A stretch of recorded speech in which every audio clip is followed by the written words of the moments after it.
Hoy vamos a hacer un recorrido por lo que es la China budista y la ruta de la seda. El martes vimos lo que era la China más turística, la más recorrida actualmente, donde se organizan la mayor parte de los paquetes y los lugares clásicos como Pekín, la Gran Muralla, Xi'an, Shanghái, Guilin, Hangzhou y, y Nanking, por ejemplo. Pero China es mucho más vasta que solamente estos lugares que hemos mencionado. China es uno de los países más ricos del mundo y que tiene un patrimonio turístico y cultural pues casi tan grande como su territorio, de los más vastos y plenos del mundo. Vamos a empezar con este recorrido por la China budista y la ruta de la seda, la legendaria ruta de la seda. Pero primeramente vamos a ver esa China desconocida por casi todos los viajeros y que es la China de las cuevas budistas, tan notable, quizá más notable que las que encontramos en la India, porque el budismo, aunque surgió en la India, fue después desplazado por el hinduismo y cobró fuerza al cruzar las montañas del Tíbet y llegar a China. Y ahí tomó un auge que fue la fuerza educadora, la fuerza civilizadora de todo el Extremo Oriente. Aquí tenemos nuevamente el mapa de China. Tenemos todo esto es China. Aquí está la India. Los monjes budistas, los predicadores budistas, cruzaron a Bután y cruzaron las montañas, los Himalayas, y empezaron a entrar a China a través del Tíbet. Esta es toda la meseta tibetana, cubierta de hielo, y estos son los valles fértiles de China, y entraron y alrededor de 100 años antes de Cristo, el budismo empezó a tomar prevalencia en China y se convirtió en la religión más fuerte. Posteriormente llegó al Japón. Les había comentado en la plática de ayer que llegó a Japón más o menos en el año 530 y tantos de nuestra era. Por cierto, les mencioné que el Japón había sido una nación de dos religiones. Practicaban indistintamente y para diferentes rituales el shintoísmo y el budismo. El shintoísmo es una religión relacionada más bien con el culto a los antepasados. El budismo es una religión que tiene filosofías mucho más antiguas y profundas y está más relacionado con rituales, disciplinas como es el budismo zen. En cambio, el shintoísta es básicamente una religión de orden y es, por ejemplo, muy, muy buscado en los matrimonios o en los bautizos. Ese es un ritual shintoísta. En cambio, el budismo es de otra índole y es básicamente el cuerpo de la disciplina. Bueno, aquí tenemos el mapa de China. Aquí se ve, no sé si lo alcancen a notar, el curso del río Amarillo, que es donde surgió la civilización china. Y aquí está el Yangtze-Kiang. Este Yangtze-Kiang es el río más largo de China, el tercer río más largo del mundo, y entre el río Amarillo y el Yangtze-Kiang se encuentran las planicies más ricas, los campos más fértiles de todo China, y también en el sur es una región muy fértil. Después pasamos a las regiones desérticas del Gobi, todo esto es desierto, y continuamos hacia la cuenca del Tarim, que a diferencia de la meseta tibetana, que es muy alta, está a un promedio de 3.500, 4.000 metros sobre el nivel del mar, llegamos a la cuenca del Tarim y nos encontramos con una depresión que está bajo el nivel del mar. Entonces esto es como una especie de sartén donde todos los calores del verano se concentran, haciendo el viaje sobre esta región casi imposible. Bueno, el primero de estos lugares budistas cerca de Pekín, y que yo lo recomiendo visitar cuando se disponga de 2 días, visitar Datong, las murallas de esta ciudad, que fue capital. Esta es una ciudad 2 veces milenaria, y fue capital de China, entre las muchas capitales de China.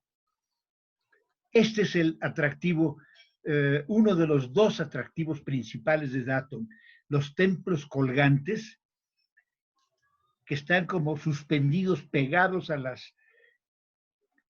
las rocas perpendiculares.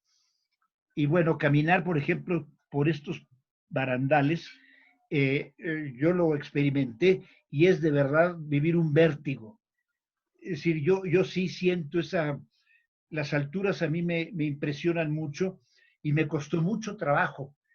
Yo casi quería acostarme y reptar como una lagartija para llegar al otro, de aquí a acá.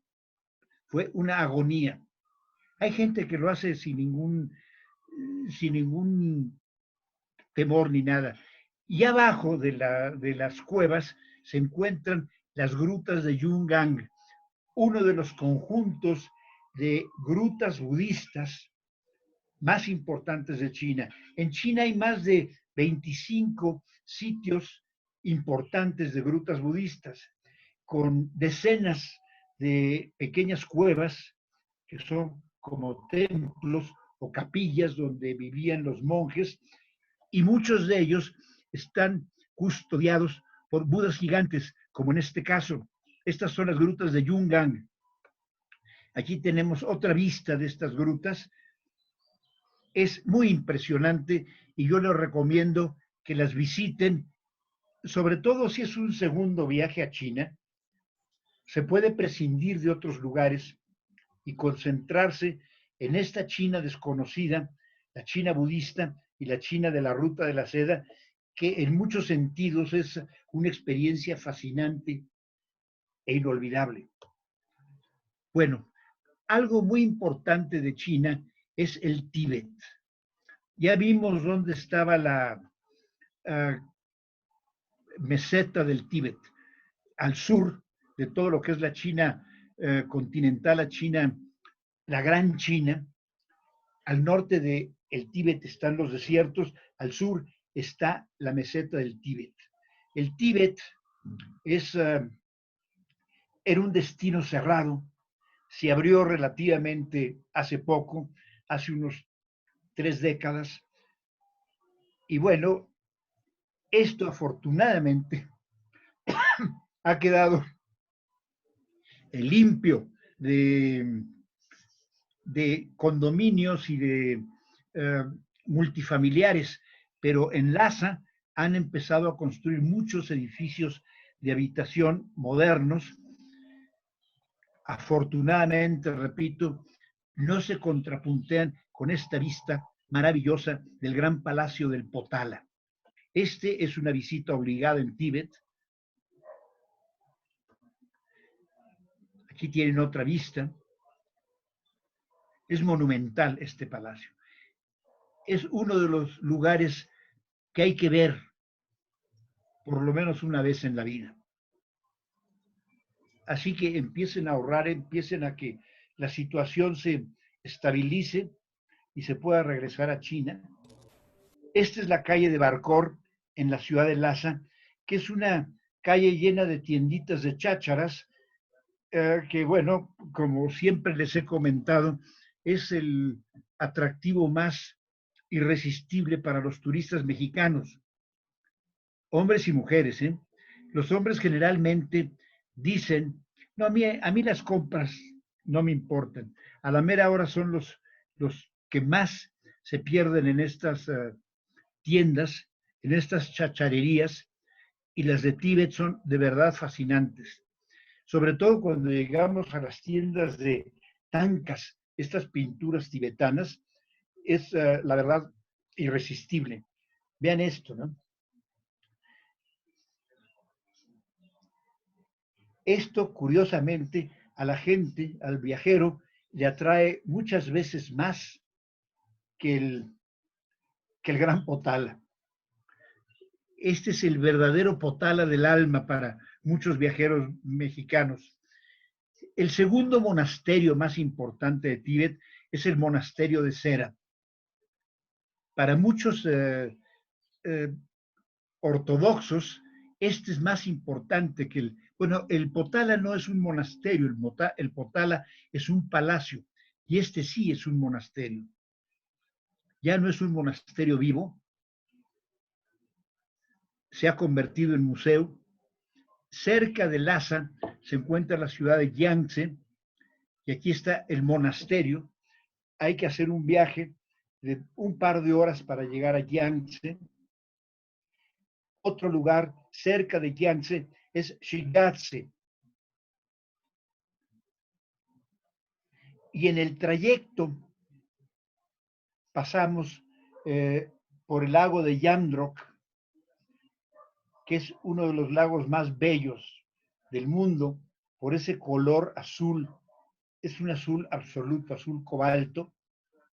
Aquí tienen un yak, del cual sacan leche y lana, y a veces hacen mantequilla de yak. También es muy común en Tíbet dar té con leche de yak. Aquí tienen otro yak y la vista del lago de Yamdrok, con las montañas nevadas típicamente del paisaje que predomina en el Tíbet. Bueno, una de las ciudades sorprendentes de China es Chengdu. Chengdu está en el centro de China. Relativamente es la capital de la provincia de Sichuan, que es la sede de la comida más picante de toda China. Es una comida deliciosa. Todos los platillos Sichuan, sobre todo para el gusto mexicano, resultan sumamente atractivos y es una comida muy vasta. Chengdu es una ciudad de una antigüedad que se remonta a casi 3 milenios. En la actualidad es una urbe de 15 millones de habitantes, llena de rascacielos. Afortunadamente, esta arquitectura moderna no se ha devorado los viejos rincones de Chengdu y estos restaurancitos donde se come extraordinariamente bien. Y comer en China, sobre todo cuando es buena comida, es una experiencia que hay que vivirla. No por algo se dice que la comida china es una de las grandes cocinas del mundo. Yo me acuerdo a Tadeusz Podbereski, el dueño del restaurante Mazurka, restaurante polaco Mazurka, él cuando comía platillos chinos decía, ¿por qué se necesitarán 5,000 años para hacer una buena cocina? Y bueno, la cocina de Sichuan, que es la provincia de Chengdu, es precisamente una de las sedes de la mejor cocina, o por lo menos para el gusto mexicano, de las cocinas más deliciosas que hay en China. Vean este puente lleno de restaurantes y de tiendas, al fondo los rascacielos, que eso es algo sorprendente en la China actual.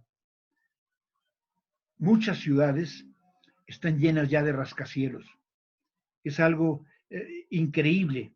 Ah, miren, esta foto. Precisamente estos son los culpables de la pandemia.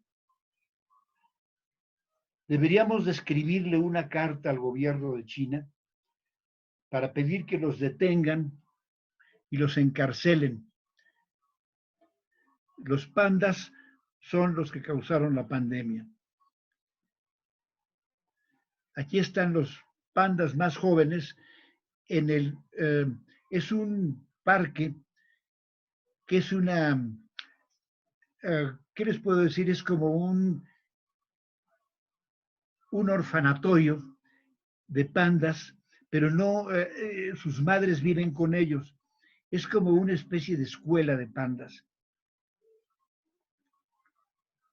Y son animales bellísimos y toda la gente que va a Chengdu quiere verlos. Otro de los atractivos de Chengdu es este inmenso Buda. Es uno de los Budas más, ¿qué les puedo decir? Que destilan más bondad. Tiene una ligera sonrisa reconfortante. No es como el Buda de Kamakura, que es como lejano, como que está en otro mundo, en un mundo del nirvana, muy de él. En cambio, el Buda de Leshan es un Buda más humano, como que está más cerca de los hombres y además de un tamaño descomunal. Vean esta sonrisa y esta mirada tranquilizadora. Abajo del Buda de Leshan pasa un río y en este río los navegantes siempre que veían le rendían honor al Buda de Leshan porque sentían que era como darle gracias por permitirles un viaje tranquilo y sin accidentes. Este está casi en la desembocadura del río Wei sobre el Yangtze-Kiang. Entonces, las embarcaciones desembocan en el Yangtze-Kiang y todavía ahí continúan varios miles de kilómetros hasta Shanghái, pasando por supuesto por Wuhan, una ciudad que se ha hecho recientemente célebre y que no vamos a ver porque no tiene gran cosa es una ciudad industrial y no enorme. Pero díganme si no es una belleza este Buda. Vean nada más, aquí se puede apreciar el tamaño, esa desmesurada inmensidad de este Buda recubierto de musgo y de hierbas, custodiando a los viajeros y a los visitantes. Abajo del Buda hay una serie de cuevas budistas también, y esta es una imagen de la diosa Kuan Yin. En Japón es la diosa Kannon.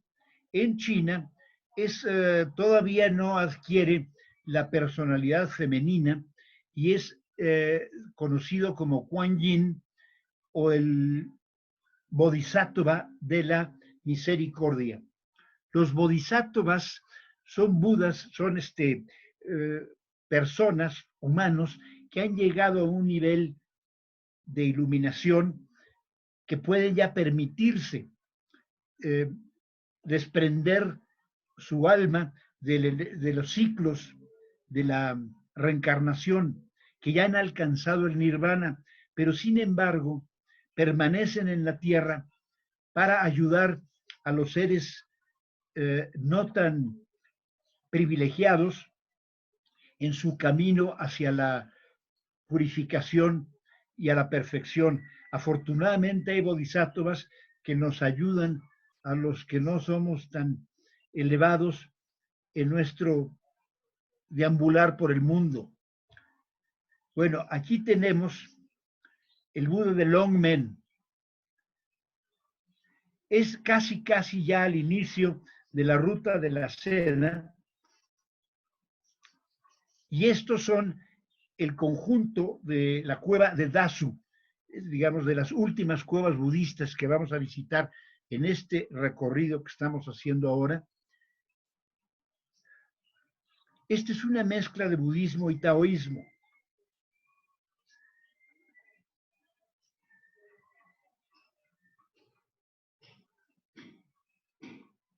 Esto está cerca de la ciudad de Chongqing, esta enorme ciudad de 30 millones de habitantes que está a la orilla del río Yangtze-Kiang.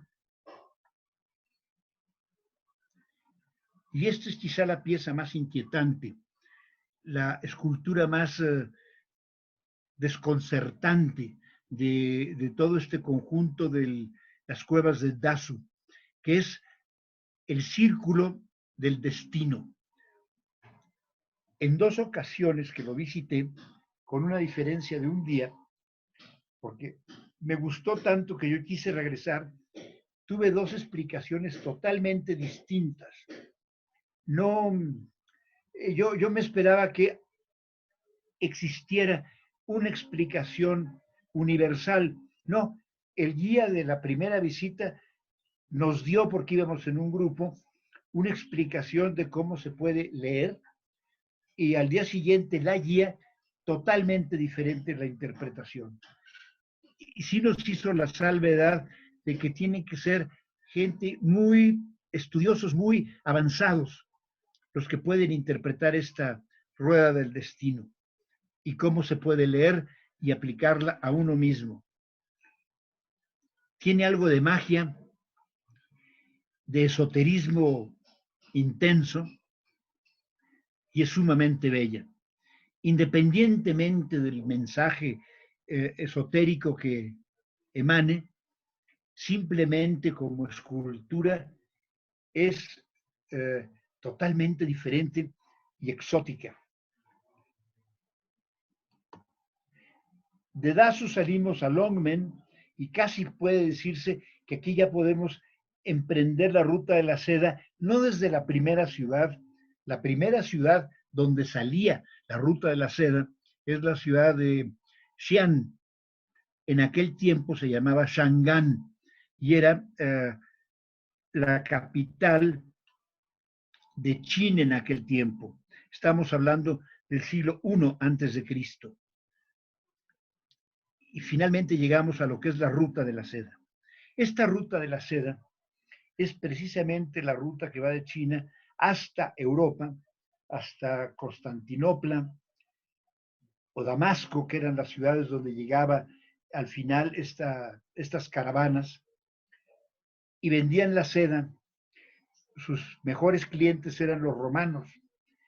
Llegó a convertirse el mercado de la seda, las prendas de seda, en un artículo tan codiciado que casi la compraban a su precio en oro. Y sin embargo, hubo senadores romanos que prohibieron el uso de la seda por considerarla una tela inmoral. Era algo indecente usar prendas de seda. Obviamente, ¿no? Creo que es la tela más sensual del mundo. Entonces esto a ciertos senadores puritanos romanos se les hacía escandaloso que la esposa de un senador o un mismo senador anduvieran con estas ropas tan provocativas y sensuales de seda. Bueno, aquí tenemos un grabado antiguo de lo que es la ruta de la seda. Encabezando la ruta van los camellos con su carga y detrás van los soldados que custodiaban las caravanas. Les he comentado en alguna ocasión, estas caravanas llegaron a alcanzar hasta 4,000 camellos, entre camellos y soldados que los iban custodiando. Eran enormes caravanas y emprendían viajes de meses a través de los desiertos y de las montañas hasta llegar a Samarcanda y finalmente a Constantinopla y a Damasco.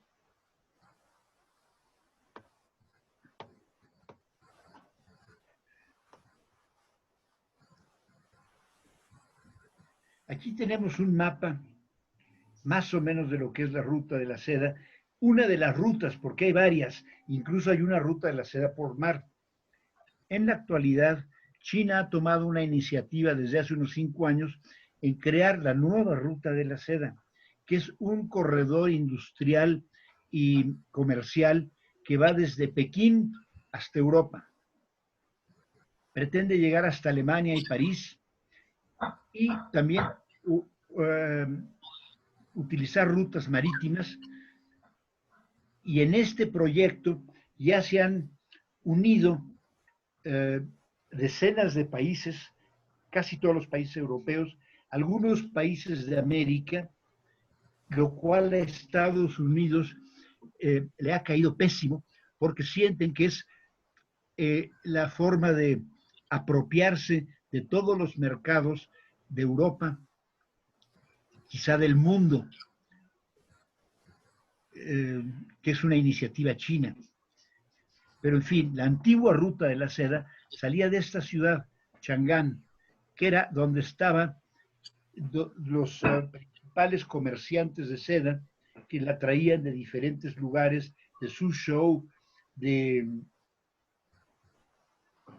Hangzhou, de Nankín, de diferentes partes de China, y aquí se concentraba y aquí partían las caravanas. A Langzhou, donde ya vimos el Buda de Longmen, y empezaban a través del corredor de Heji y las montañas del Kilian, ya aquí ya van sobre desiertos, hasta Dunhuang, de Dunhuang subían hasta Turfan, de Turfan, aquí no aparece, pero más o menos a esta altura está Urumqi, que entonces no era una ciudad de la Ruta de la Seda, no existía Urumqi, pero estaba Kusha, Kashgar, y finalmente continuaban a través de las montañas, ya sea del Karakorum, del Hindu Kush o del Tamir, hasta Samarcanda. Bueno, hablando de la seda, este es el culpable de la seda. Es el Bombyx mori. Es una paloma, una mariposa nocturna que ya no vuela, ha atrofiado su capacidad de vuelo y crece, deposita sus huevecillos, creo que deposita como 600, 700 huevecillos cada una de ellas. De ahí salen los gusanos. Aquí tenemos el Bombyx mori, los gusanos, y los gusanos empiezan a tejer los capullos. Casi todos son blancos, pero esta es una variedad de los diferentes colores. No son capullos teñidos, son capullos naturales. Después son depositados los capullos en agua hirviendo para que se aflojen, y los sericultores, que son muchachos y mujeres muy jóvenes que tienen todavía los dedos muy finos, separan el hilo del...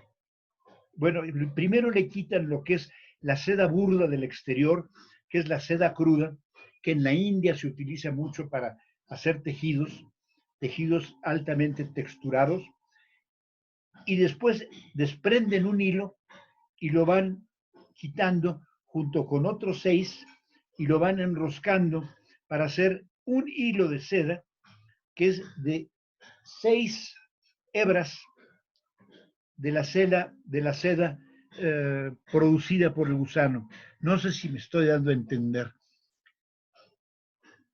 Más o menos la longitud de esto varía entre unos 400 metros hasta casi 1 kilómetro, la longitud de este hilo.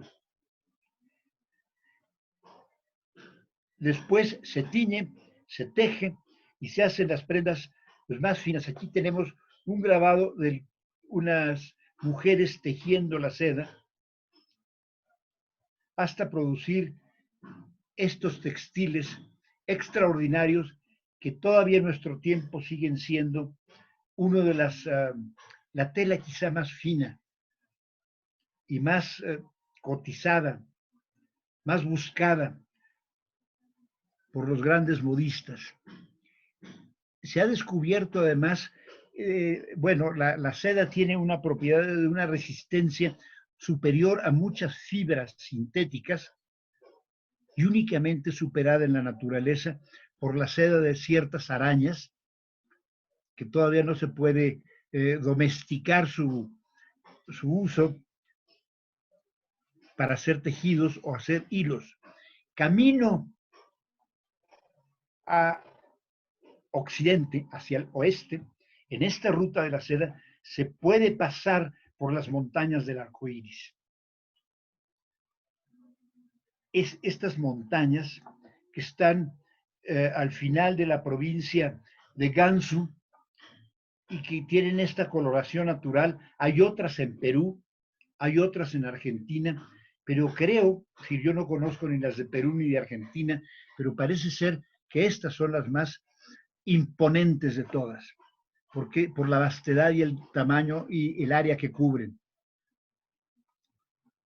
Las montañas del arco iris. Esta es una foto con los colores naturales. La foto anterior me imagino que estaba photoshopeada. Después de pasar por las montañas del arco iris, llegamos al final de la Gran Muralla China, a esta fortaleza que es la fortaleza de Yayuguán. Yayuguán se construyó a inicios de la dinastía Ming. Dice la leyenda, que le preguntaron al ingeniero que la hizo, ¿cuántos ladrillos necesitas? Y él dijo una cantidad X. Cuando terminó la construcción, digamos por decir 10,000, y había sobrado uno. Y ese ladrillo se encuentra en una de las ventanas, al pie de una de las ventanas, en el alféizar de una de las ventanas de la fortaleza. El paisaje es soberbio. Vean acá al fondo las montañas del Kilián y hacia enfrente, hacia donde estoy yo, digamos, se encuentran los desiertos, el desierto del Gobi. Y a partir de este momento ya nos internamos en los desiertos más inhóspitos de China para llegar a la ciudad de Dunhuang. Esta es una de las grandes maravillas de China. Son más de 500 cuevas donde se encontraron una cantidad incalculable de manuscritos que datan de la dinastía Tang, esa dinastía maravillosa que mencionamos el martes, que fue una de las épocas de oro en la historia de China. Aquí tenemos el interior de alguna de las cuevas. Muchos de los motivos y de las pinturas todavía tienen reminiscencias de la India. Aquí tenemos estos budas gigantes que siempre los esculpen como los guardianes de las cuevas, que eran en su tiempo monasterios. Y vean estos desiertos. Las dunas de Dunhuang, algunas de ellas alcanzan hasta los 300 metros de altura. 300 metros, estamos hablando de una duna con una altura mayor que la de la Torre Chapultepec. Y este es el manantial de la luna creciente, muy cerca de Dunhuang. Y ahí vemos las caravanas. En este caso, todas estas caravanas y estos camellos sí los usan todavía como carga, pero ya gran parte de ellos están destinados para pasear turistas.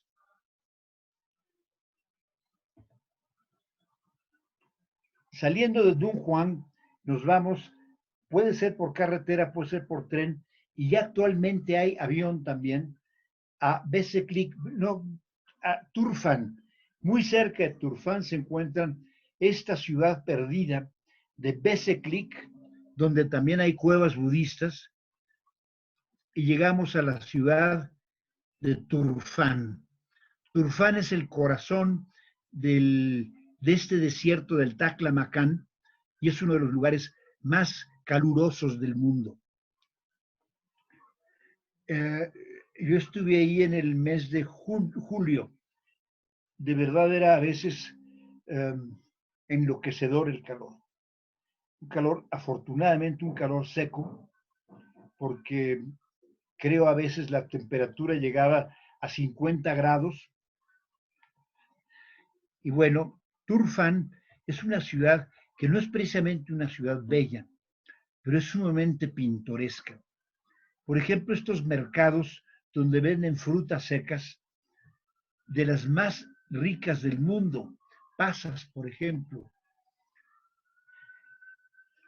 Y es que en Turfán se producen algunas de las, miren, este taxi en Turfán, les decía, en Turfán se producen algunas de las uvas más dulces y deliciosas del mundo.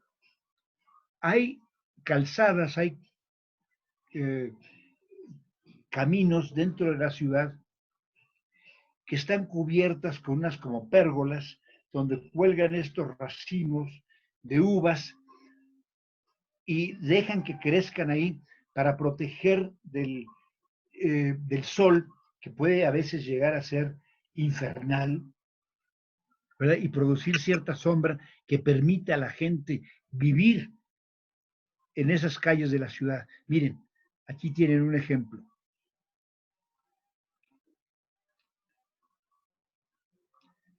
Y curiosamente, así como la ven, así es, son calles muy limpias. Esto es un túnel que se llaman los Caregs.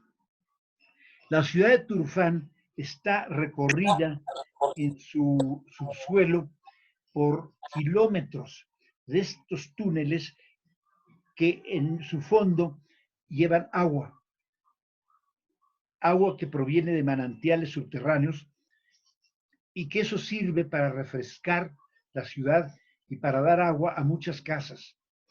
Los caregs se pueden visitar, incluso aquí podemos ver estas tarimas, ¿verdad? Donde uno puede caminar como turista, pero siempre hay que hacerlo con un guía, porque se puede uno perder. Este es en uno eh, de los barrios pobres de Turfán, y esto es a las horas del mediodía, que están casi vacíos. La ciudad desaparece por el castigo del sol. Los únicos que permanecen inmutables son los camellos. Bueno, aquí tenemos, saliendo de Turfán, muy cerca de Turfán, de hecho se puede visitar desde Turfán y regresar, están las ruinas de Beseklik y de Gaoshang, que son ciudades que tuvieron mucho auge en los años de oro de la ruta de la seda, allá en el siglo VII de nuestra era, siglo VIII, hasta el siglo XIV, siglo XV. En la actualidad son ciudades desiertas, ciudades de las cuales únicamente han quedado las osamentas de las paredes, de los adobes, muchos de ellos deslavados por las lluvias, las escasas lluvias, y también erosionados por los vientos, que pueden ser tremendos, sobre todo en las épocas del invierno. En Gaoshang nos encontramos con varios murales que datan del siglo VIII, siglo IX, y se desconoce quién los hizo. Son motivo de estudio de muchos arqueólogos. Otro de los lugares ahí en esa ruta es Binglisi, otra de las cuevas budistas que se pueden visitar en ruta entre Turfán y Urumqi. Y bueno, aquí tenemos la entrada al, a lo que le llaman las montañas flamígeras. Todo esto es una ruta de desierto. Yo tuve la fortuna de verla en la tarde. Eh, ¿Qué les puedo decir de aquel crepúsculo? Era como si fuera el último crepúsculo del mundo. El sol, que al principio se desplomaba sin piedad sobre los camellos, sobre el camión donde íbamos los turistas, y cuando nos deteníamos para tomar fotos, verdaderamente nos golpeaba, porque era un sol incandescente. Poco empezó a teñir estas montañas y parecían llamas, por eso se llaman las montañas flamígeras. Al entrar al valle de las montañas flamígeras, este paisaje de verdad nos dejaba anonadados. Empezó el crepúsculo a llegar y hagan de cuenta el sol, que al principio era despiadado, empezó a tornarse color púrpura. El cielo, les digo, era como un atardecer, como el último atardecer del mundo, el último atardecer de la creación. Y estas como valles, estas cuarteaduras de las montañas empezaron a teñirse con un color carmín, un rojo oscuro, que parecía como si fuera sangre coagulada, de verdad impresionante. Un paisaje sobrecogedor que en el momento que ya oscureció, vean esto.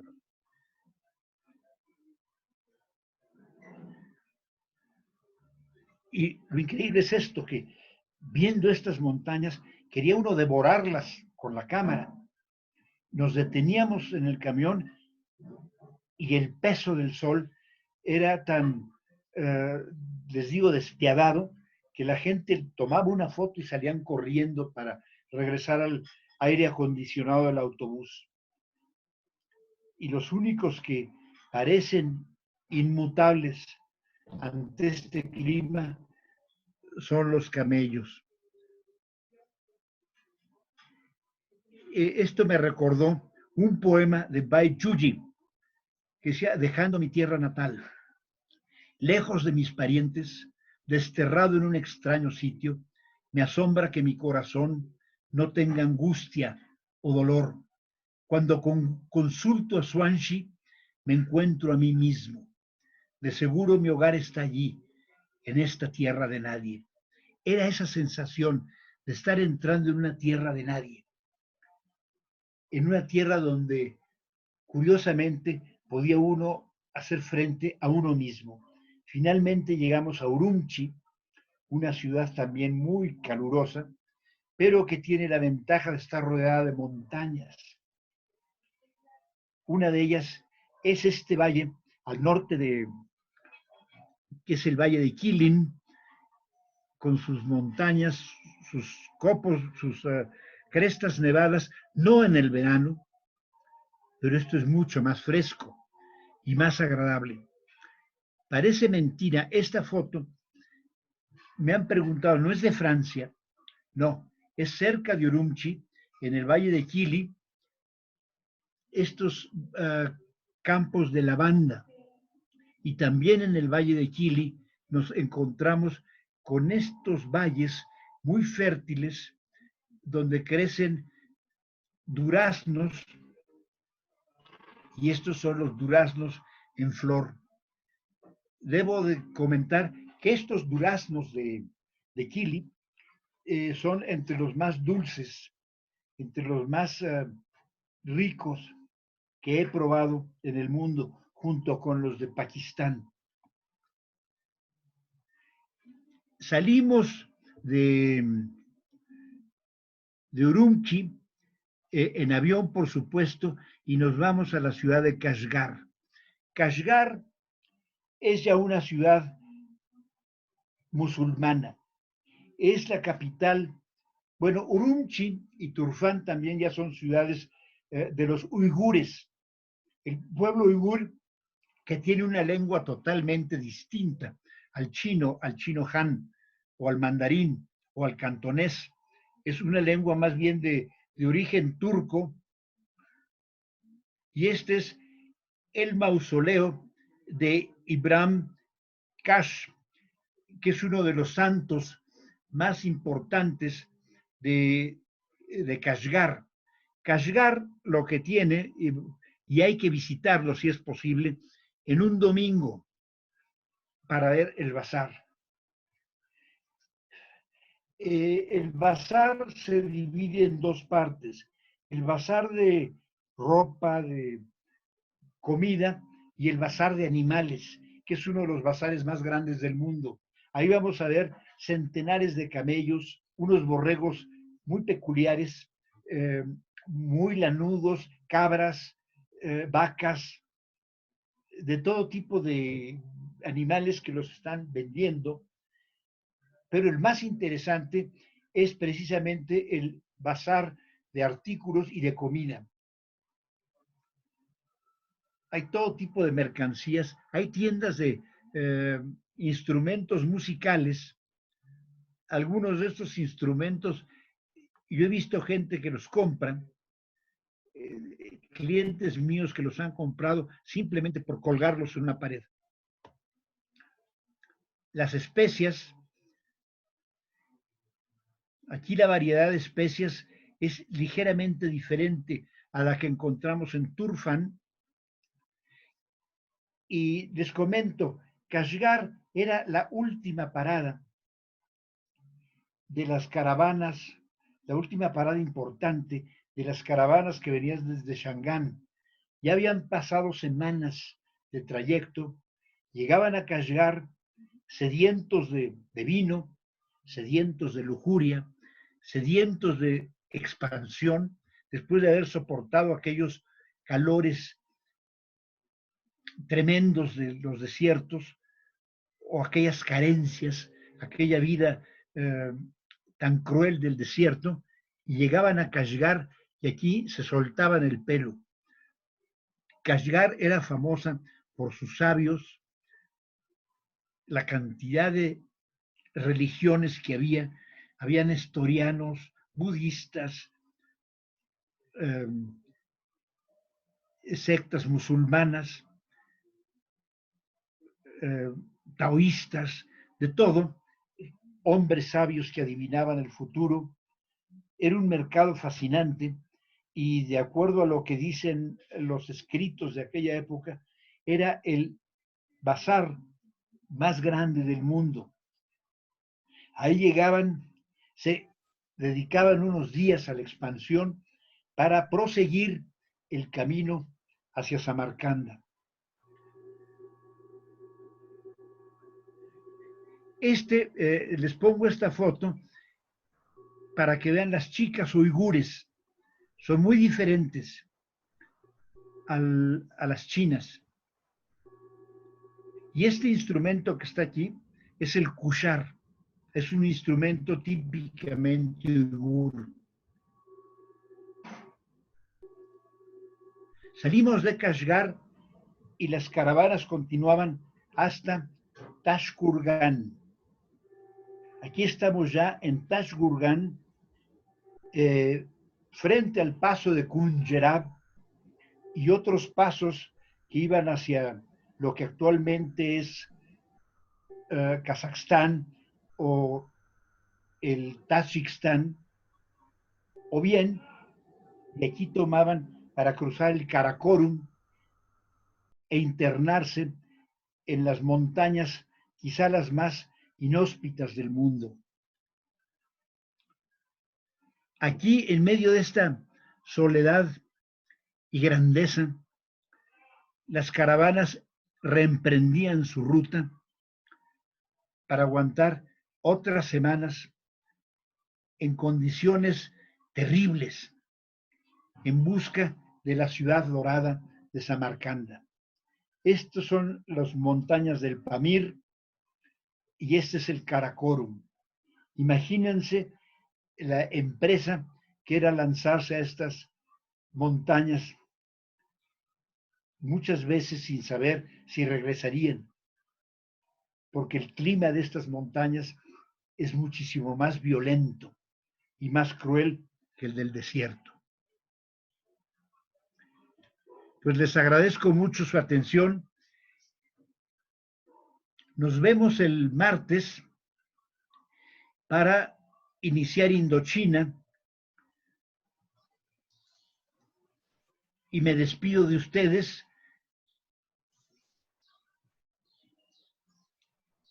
Muchas gracias, señor Raúl, y gracias a todos por su participación. Los esperamos el próximo martes, entonces, para la sesión de Indochina. Que tengan todos muy buena tarde. Hasta luego. Gracias. Buenas tardes. Claro, muchas gracias, Raúl. Gracias.